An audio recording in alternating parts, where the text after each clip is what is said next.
Hello, my name's Helen and I work for Cheshire East Libraries. Today I'd like to tell you a bit about a book I love. The novel I've chosen is Graham Norton's Holding, published by Hodder.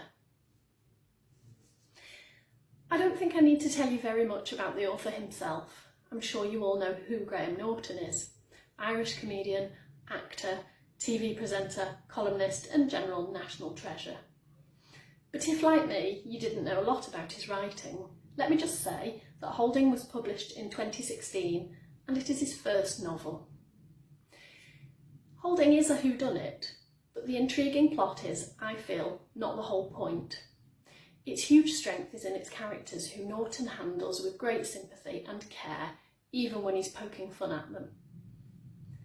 Holding is the story of Sergeant Collins and the people of Dunedin, an unremarkable village that's about to get shaken up a bit.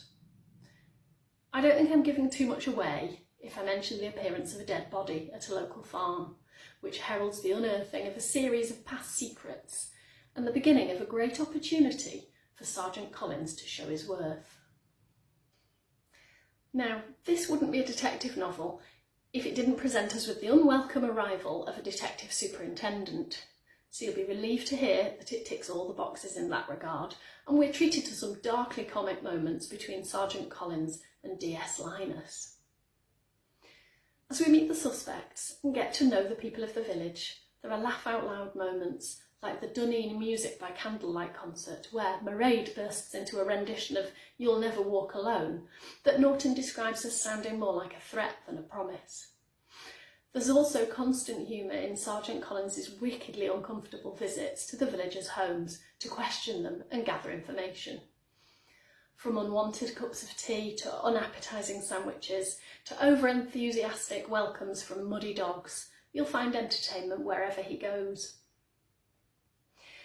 It's a bit harder to talk about the unexpected strengths of this novel without giving anything away, but there are deeply emotional scenes between characters that are handled with such delicacy and care that you can really feel the author's genuine respect and concern in his writing.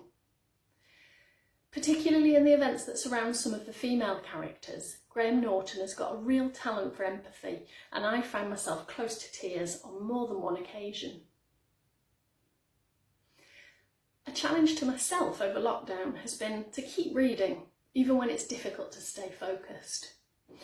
I think because there's so much news and current affairs to distract me from or even put me right off reading something, I've encouraged myself to try different genres and authors to keep going.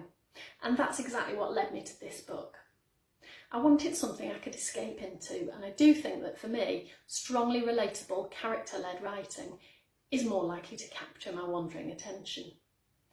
I'll be honest, I expected a laugh-out-loud-a-minute romp through a light-hearted story. But that just goes to show that I shouldn't prejudge, because although Holding is just as witty, articulate and linguistically interesting as you would expect from Graham Norton, it is also deeply sensitive, sad in places, gripping, dramatic, perceptive, atmospheric. I could go on. Once my copy of Holding is quarantined, I shall definitely be passing it on to friends and family, because when something is as brilliant as this, you really do have to share it. In the meantime, Graham Norton's other two novels have, of course, been added to my Christmas list. Thank you for listening. Please look out for more books we love from Cheshire East Libraries coming soon. Bye for now.